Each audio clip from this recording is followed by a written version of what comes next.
नमस्कार दोस्तों, बलदाऊ जी agriculture classes के चैनल में एक बार फिर से आपका हार्दिक स्वागत है। तो दोस्तों, हमने जो पिछली वीडियो में बात करी थी चैप्टर नंबर 9 जो हॉर्टिकल्चर है उसका फल उद्यान के प्रबंधन की बात कर रहे थे हम इसमें। तो फल उद्यान के जो प्रबंधन की बात कर रहे थे, तो फल उद्यान के प्रबंधन में हमने पहला पॉइंट स्थान का चुनाव और उद्यान योजना, ये दोनों चीजें हमने पिछली वीडियो में हम इनको पढ़ चुके हैं। दोस्तों, आज हम बात करेंगे रेखांकन की।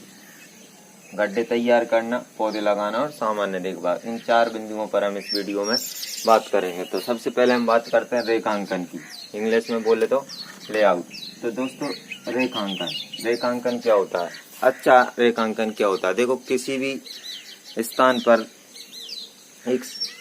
किसी भी जो पौधा या भवन निर्माण करना या पौधा लगाना, इन सभी चीजों का एक स्थान चिन्हित करने के लिए रेखांकन किया जाता है। जैसे हम मकान बनाते हैं तो मकान में सबसे पहले नींव खोदने से पहले वहाँ उसका रेखांकन किया जाता है कि यहाँ से हमको नींव खोदनी है, यहाँ पर किचन की नींव खोदनी है, यहाँ पर कमरा निकालना है, यहाँ पर लेट बाथ निकालना है। तो ये सभी चीजें हमको एक रेखांकन के अंतर्गत तय करनी होती है। तो दोस्तों, इसी प्रकार हम उद्यान का भी, जो फल उद्यान लगाते हैं, बगीचे लगाते हैं, उसका भी क्या करते हैं?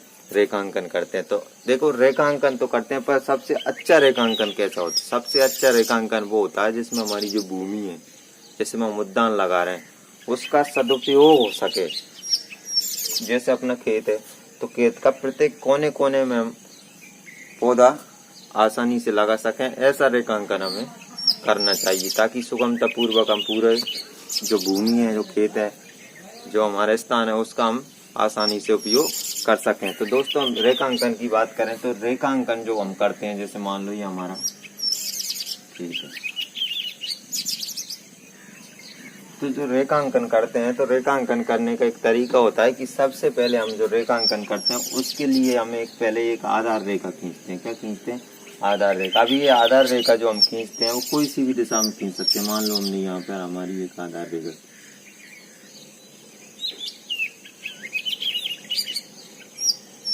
ये हमने हमारी आधार रेखा खींच ली।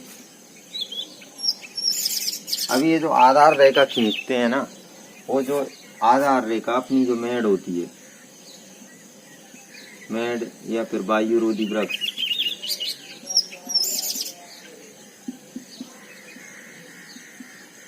जो वायुरोधी वृक्ष या जो मेड़ होती है, उससे जो पौधे लगा रहे हैं, जैसे हम आम लगा रहे हैं, इसकी RNT क्या होती है? 10 × 10 मीटर स्क्वायर, यानी पौधे से पौधे और कतार से कतार की दूरी 10 मीटर होती है। तो इसकी जो RNT होती है उसका जस्ट आधा, कितना? यानी कि 5 मीटर। जस्ट आधा कितना हुआ? 5 मीटर हुआ। तो ये जो मेड़ से दूरी रखेंगे वो कितनी रखेंगे? 5 मीटर। 5 मीटर क्यों? जैसे इनको हम 10 मीटर 10, जैसे मान लो ये पौधा लगाया, इससे 10 मीटर की दूरी पर ये पौधा लगाया, 10 मीटर हो गया। इसके बाद इधर भी 10 मीटर पे लगाया, ये 10 मीटर की दूरी पर हम ये पौधे लगा दें। तो एक को बढ़ने के लिए कितने मीटर जगह मिलती है? 5 मीटर इधर, 5 मीटर इधर, 5 मीटर और 5 मीटर, ये 10 मीटर होगा। ठीक है। तो इसके लिए जैसे हम इधर पौधा लगाएंगे, यहाँ इधर से 10 मीटर, आधार रेखा खींचने के बाद उस पर एक लंबवत रेखा खींच लेते हैं हम, तो 90 डिग्री का। अभी यहाँ पे तो एक क्रॉस करेंगे, वहां पर हमारा एक पौधा लग जाएगा। तो अब देखो, ये जो पौधा लग जाएगा तो 5 मीटर इधर वृद्धि, 5 इधर, 5 इधर, 5 मीटर, इसका 10 मीटर का दायरा, 5-5 मीटर का दायरा हो जाएगा। यदि हम इसको कुन्नर पर लगाते हैं, यहाँ पर रास्ता जा रहा है या दूसरे का खेत है, तो उसको फल वृक्ष लगाने की जरूरत नहीं पड़ेगी, बाजार से लाने की जरूरत नहीं पड़ेगी। क्यों? अपने फल लग रहे हैं, 5 मीटर इधर रास्ते में आ रहा है अपना, तो आसानी से वो तोड़ेगा और खूब खाएगा। इसलिए अपना जो फल वृक्ष लगा रहे हैं उसका दायरा अपने ही मेड़ के अंदर खतरा है, इसलिए उसको मेड़ से उसकी जो RNT होती है उसके आधा जो भाग होता है उससे दूरी पर लगाया जाता है। जैसे मान लो इसकी वजह 8 × 8 मीटर RNT हो, तो कितनी दूरी पर लगाएंगे? मेड़ से 4 मीटर दूरी पर। ठीक है दोस्तों, तो इस बात का हमेशा बेसिक ध्यान रखना चाहिए कि पौधे को मेड़ से जो फर्स्ट में प्रथम पंक्ति जो होती है वो अपनी R/P से आधी दूरी पर लगाया जाता है। देखो अब जो अपना उद्यान का अपन रेखांकन करेंगे वो इन्हीं आधार रेखाओं पर टिका हुआ होता है। जितनी सही तरीके से हम ये आधार रेखाएं खींचेंगे उतनी ही सही तरीके से हमारा उद्यान लगेगा। तो देखिए उद्यान लगाने की हमारे पास हम यहाँ 6 विधियां पढ़ेंगे 12th लेवल पर। ठीक है दोस्तों, तो सबसे पहले रेखांकन की हम विधि की बात करें तो सबसे जो पहली विधि आती है वो आती है हमारे पास वर्गाकार विधि। कौन सी विधि आती है? वर्गाकार विधि। इसके बाद बात करते हैं वर्ग। वर्ग जानते हैं वर्ग क्या होता है? जिसकी चारों भुजाएं बराबर होती है वो क्या होता है? वर्ग होता है। यानी कि जैसे वर्गाकार विधि में हम क्या करते हैं, ये हमारा खेत है, खेत में जो फल वृक्ष हम लगाएंगे, जैसे मान लो आम का लगा रहे हैं तो इधर से 5 मीटर की दूरी पर और इधर से 5 मीटर की दूरी पर लगाया।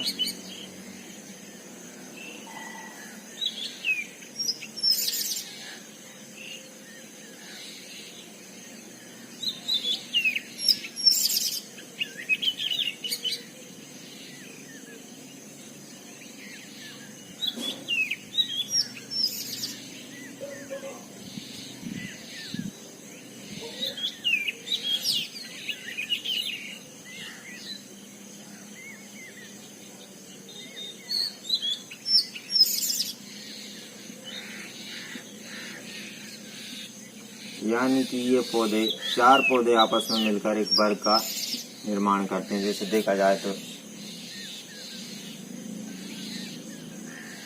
ये 4 पौधे आपस में मिलकर एक वर्ग का निर्माण करते हैं। ये होती है वर्गाकार विधि। इसको सबसे सरल विधि माना जाता है। कैसी माना जाता है? सरल विधि।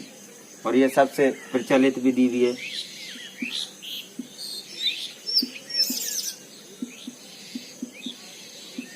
और इसे श्रेष्ठ विधि भी माना जाता है। देखो सरल विधि बिल्कुल आसानी से हम इसका रेखांकन कर सकते हैं। यूं में लाइनें डाली, यूं में लाइनें डाली आड़े में, और उसके लंबवत रेखाएं जो हम डालते हैं उसमें आसानी से जहाँ पर हमारी रेखाएं क्रॉस करती हैं, जैसे मान लो जहाँ पर हमारी रेखाएं क्रॉस करेंगी वहां पर हम पौधा लगा देंगे। आसानी से हम इसका रेखांकन कर सकते हैं। ठीक है। और इस सबसे प्रचलित क्यों? सबसे प्रचलित इसलिए क्योंकि इसमें जो हमारी शस्त्र क्रियाएं होती हैं, अंतरा उद्यानिकी क्रियाएं होती हैं, उनको हम आसानी से कर सकते हैं। यूं ट्रैक्टर निकालो, यूं ट्रैक्टर निकालो, कैसे भी इसमें से आसानी से इसकी हकाई जुताई करो, उसमें जो किसान क्रिया है वो आसानी से हम कर सकते हैं। इसलिए सबसे ज्यादा प्रचलित विधि, इसी कारण इसको सबसे श्रेष्ठ विधि भी माना जाता है। ठीक है।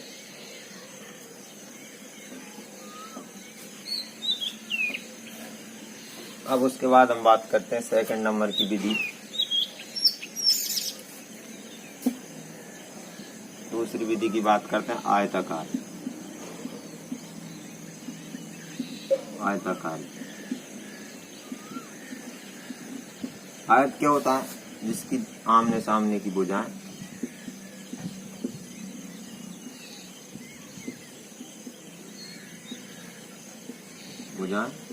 बराबर होते हैं। तो देखो वर्गाकार विधि में तो चारों भुजाएं बराबर थी, और जो 4 फल वृक्ष थे मिलकर के आपस में एक वर्ग का निर्माण कर रहे थे। किसका निर्माण कर रहे थे? वर्ग का निर्माण। और इसमें 4 जो फल वृक्ष होंगे हमारे,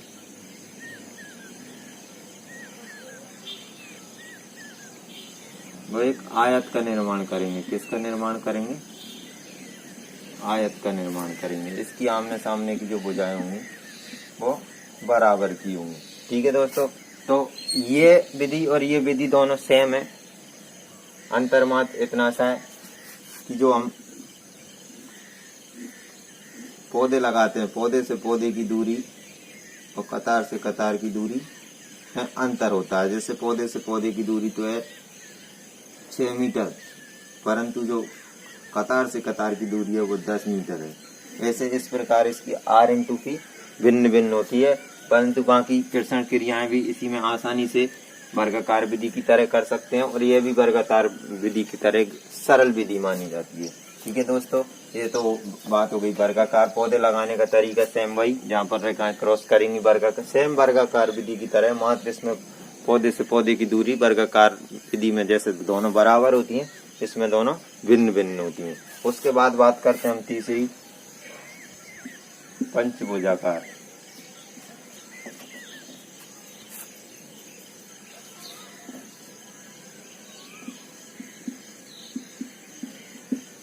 कौन सी विधि की बात करते हैं दोस्तों? हम पंचभुजाकार विधि की बात करते हैं। पंचभुजाकार जो विधि होती है उसे पूरक विधि भी बोलते हैं। क्या बोलते हैं?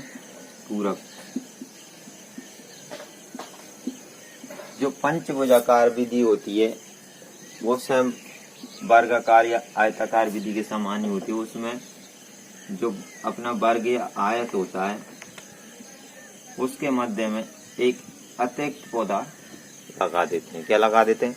एक अतिरिक्त। और ये जो अतिरिक्त जो पौधा हम इसके बीच में जो लगाते हैं वो पौधा पूरक पौधा बोला जाता है। क्या बोला जाता है?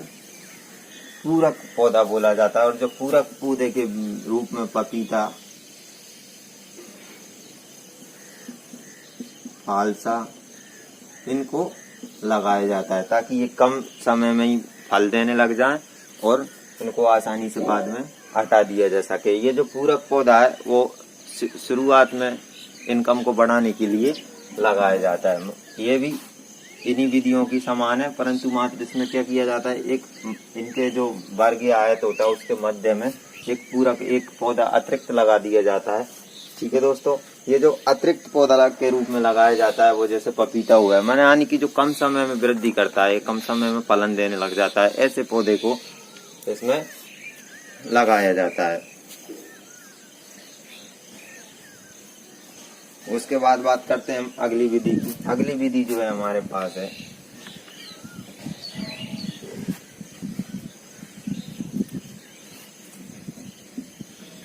त्रिभुजाकार।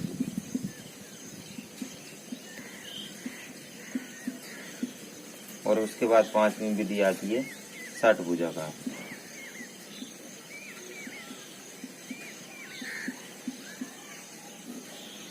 और उसके बाद छठवीं विधि आती है कंटूर विधि।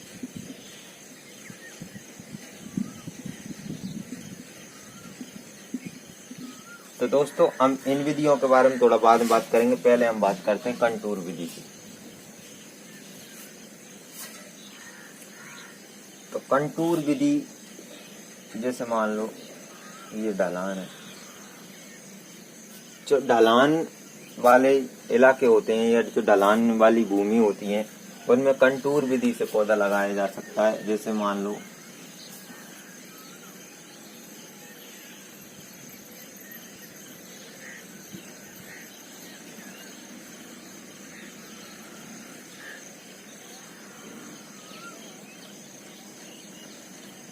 इसमें हम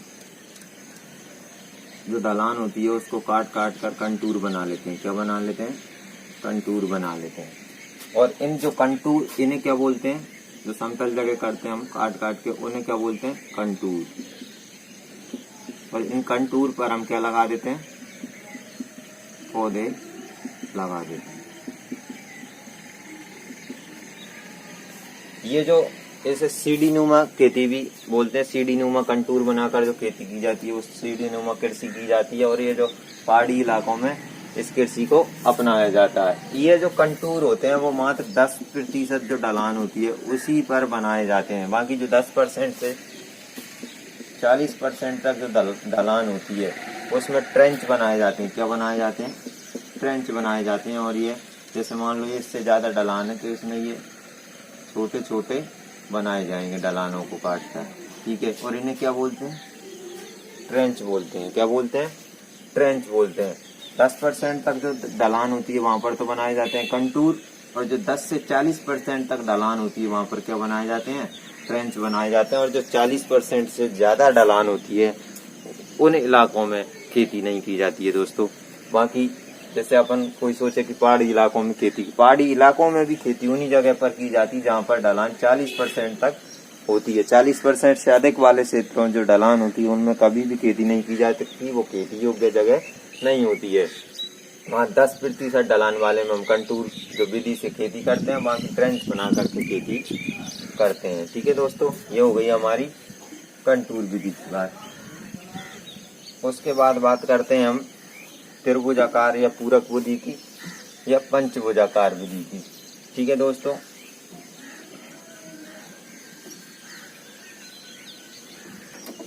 इन दोनों विधियों की हम साथ साथ बात करेंगे। जैसे मान लो त्रिभुजाकार,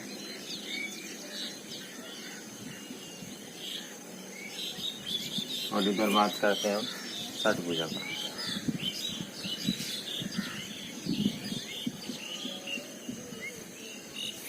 इस विधि में क्या होता है,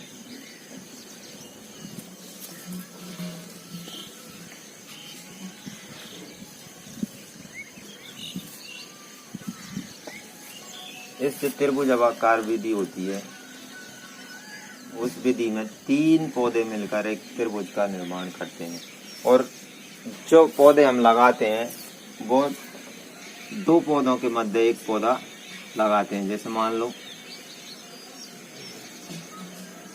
इन 2 पौधों के मध्य एक पौधा,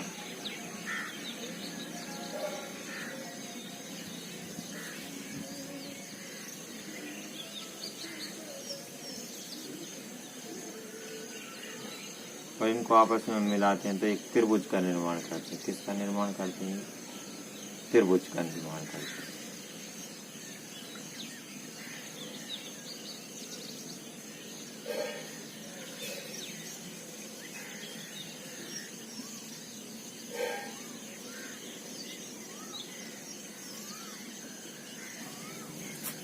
ये 3 पौधे आपस में मिलाकर इस विधि में क्या करते हैं?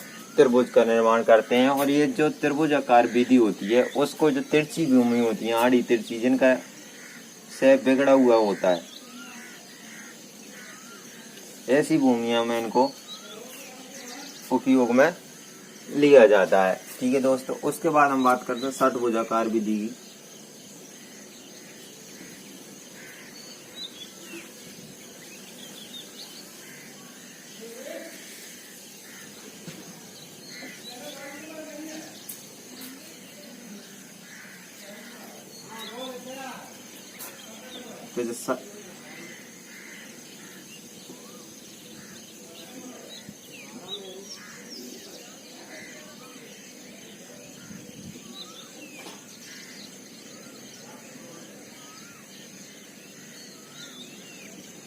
जिसमें जो 6 पौधे होते हैं वो मिलकर षटभुज का निर्माण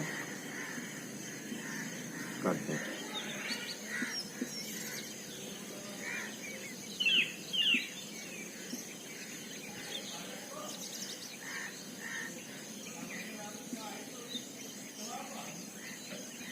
किसका निर्माण करते हैं? षटभुज का निर्माण करते हैं।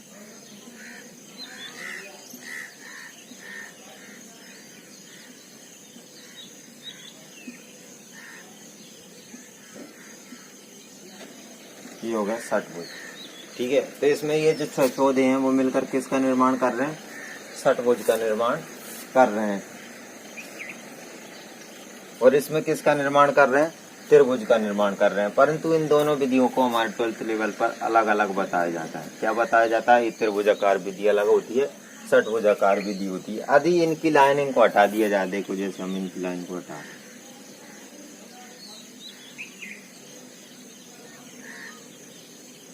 और ये जो पौधे हैं उनको ऐसे कि ऐसे पौधों की स्थान चेंज नहीं कर रहे हैं हम, मात्र इसमें से हम क्या कर रहे हैं, ये जो लाइनिंग है उसको हटा रहे हैं।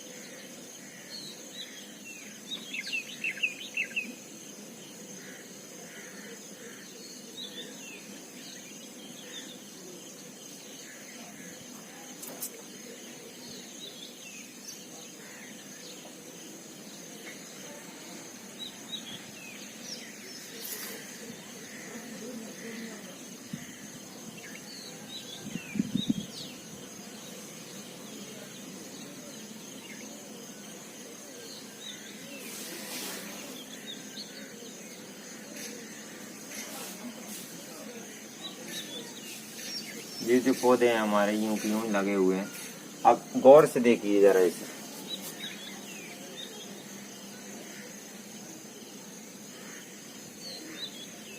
अब इसमें हम लाइनिंग कर देते हैं।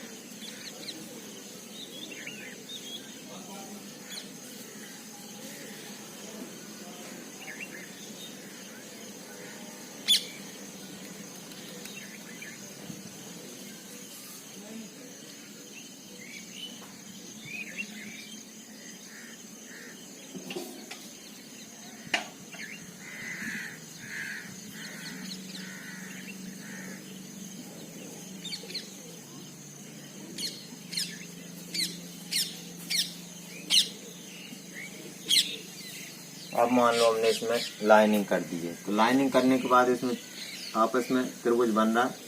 यहाँ पे बीच में पूरा पौधा लगा हुआ होता है। इस प्रकार इसमें वर्गाकार विधि की 15% पौधे अधिक लगते हैं। और ये जो षटभुजाकार विधि है उसको जो महंगी भूमि होती है, जो शहर के नजदीक वाली भूमि होती है, उनमें इस विधि से पौधे लगाए जाते हैं। तो देखिए इसमें एक त्रिभुज का निर्माण होता है। किसका निर्माण होता है? 3 पौधे मिलकर। यानी कि ये जो विधि है वो एक दूसरे के क्या है? समान है, परंतु इसको जो 12th लेवल पर बताया जाता है वहां पर इनको दोनों को अलग अलग बताया जाता है। इसलिए हम इन दोनों विधियों को अलग अलग ही पढ़ेंगे और अलग अलग ही ध्यान में रखना है, क्योंकि हमारे जो किताब है, हमारा जो सिलेबस है, उसमें दोनों विधियों को अलग अलग दिया हुआ है। तो दोस्तों हमने बात करी रेखांकन की। रेखांकन की हमने 6 विधियों की बात करी। कितनी विधियों की? 6 विधियों की। वर्गाकार, इसमें 4 पौधे मिलकर आपस में एक वर्ग का निर्माण करते हैं। उसके बाद बात करी हमने आयताकार, इसमें 4 पौधे मिलकर आपस में किसका निर्माण करते हैं? एक आयत का निर्माण करते हैं। उसके बाद बात करी हमने पंचभुजाकार या पूरक विधि की, जिसमें 5 पौधे मिलकर के एक पंचभुज का निर्माण करते हैं, जिसमें एक मध्य में जो पौधा लगाया जाता है वो पूरक पौधे के रूप में लगाया जाता है। उसके बाद बात करी हमने त्रिभुजाकार विधि, षटभुजाकार विधि और कंटूर विधि की। तो दोस्तों उसके बाद बात करते हैं अगला बिंदु, गड्ढे तैयार करना। देखो पौधे जो लगाए जाते हैं वो डायरेक्ट यूं तो नहीं कि पौधे लाओ और लगा दो, ऐसा तो है नहीं। बड़े लेवल पर काम कर रहे हैं हम, तो सबसे पहले हम क्या करते हैं? गड्ढे तैयार करते हैं। और जो गड्ढे तैयार करने का कार्य होता है वो पौधे लगाने से 1 महीने पूर्व किया जाता है।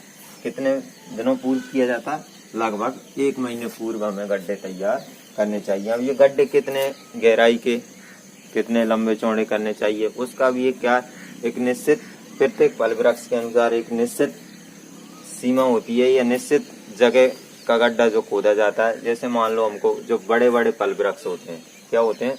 बड़े बड़े, जैसे आम,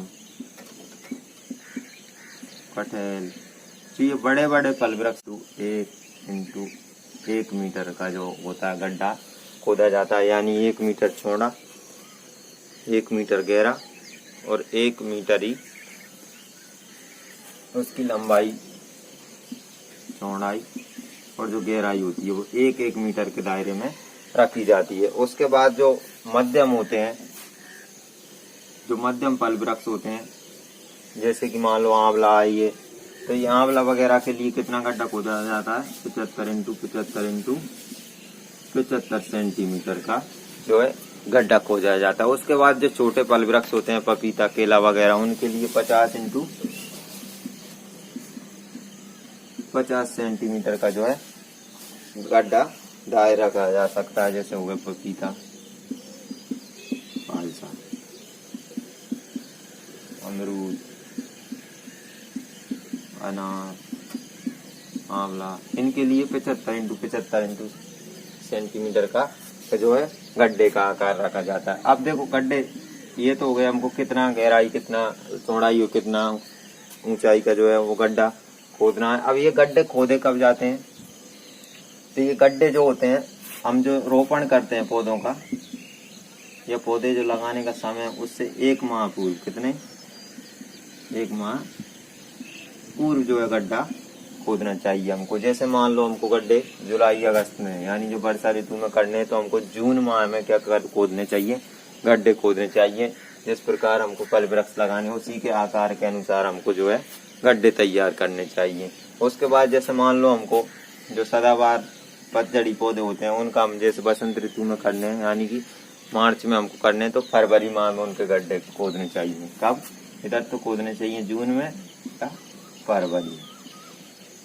पौधे लगाने का 2 समय होता है, एक वर्षा ऋतु और एक बसंत ऋतु। तो दोनों में इधर तो वर्षा ऋतु जुलाई से स्टार्ट होती है, तो जून में गड्ढे खोदने चाहिए, और इधर बसंत ऋतु अपने मार्च में आती है, तो इधर कब खोदने चाहिए?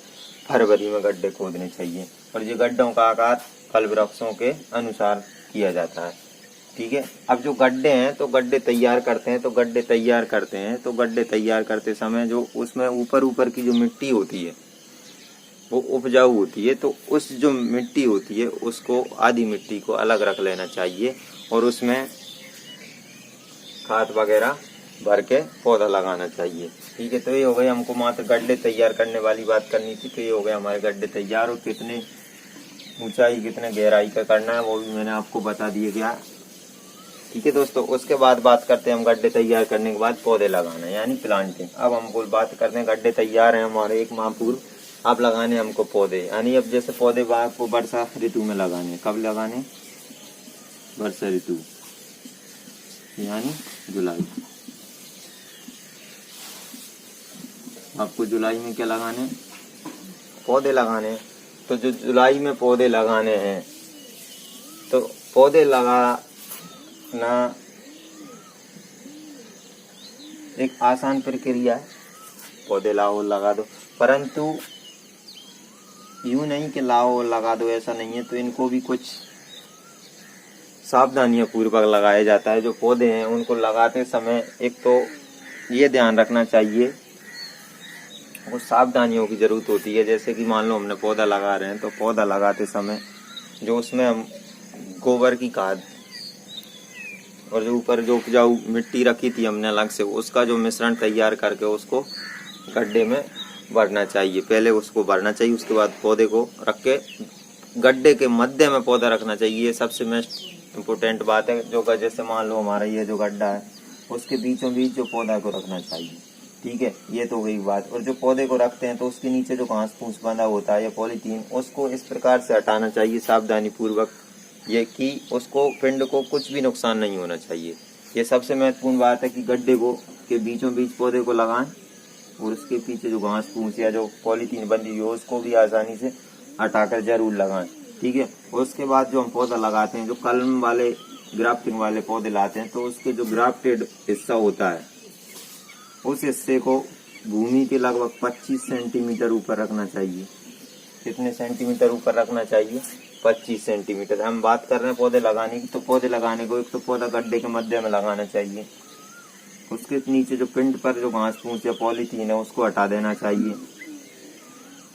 भूमि में से जो ग्राफ्टेड हिस्सा होता है, ग्राफ्टिंग वाला हिस्सा होता है, जहाँ पे जॉइंट होता है पौधे का, कलम लगी हुई होती है, उसको 25 सेंटीमीटर ऊंचाई पर भूमि से रखना चाहिए। उसके बाद हम जो उसमें खाद, गोबर की खाद का मिश्रण भर रहे हैं, उसमें बिल्कुल पूर्णतः पची हुई खाद होनी चाहिए, नहीं तो उसमें दीमक लगने का प्रकोप ज्यादा हो सकता है। उसके बाद जो पौधा लगाएं उसके चारों तरफ की मिट्टी को अच्छी तरह दबा देना चाहिए।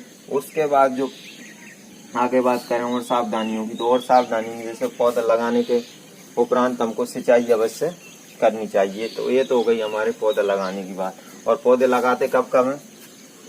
जुलाई, अगस्त और मार्च, अप्रैल लगाते हैं। जुलाई, अगस्त यानी कि वर्षा ऋतु, और एक मार्च अप्रैल में, दोनों सीजन में क्या लगाते हैं? पौधे लगाते हैं। उसके बाद बात करते हैं सामान्य देखभाल की। सामान्य देखभाल में क्या करना है?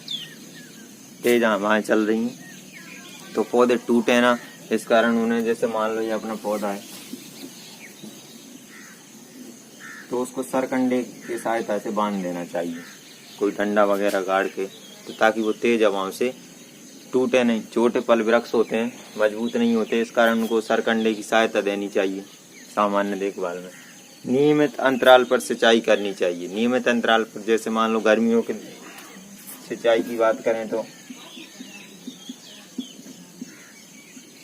गर्मियों में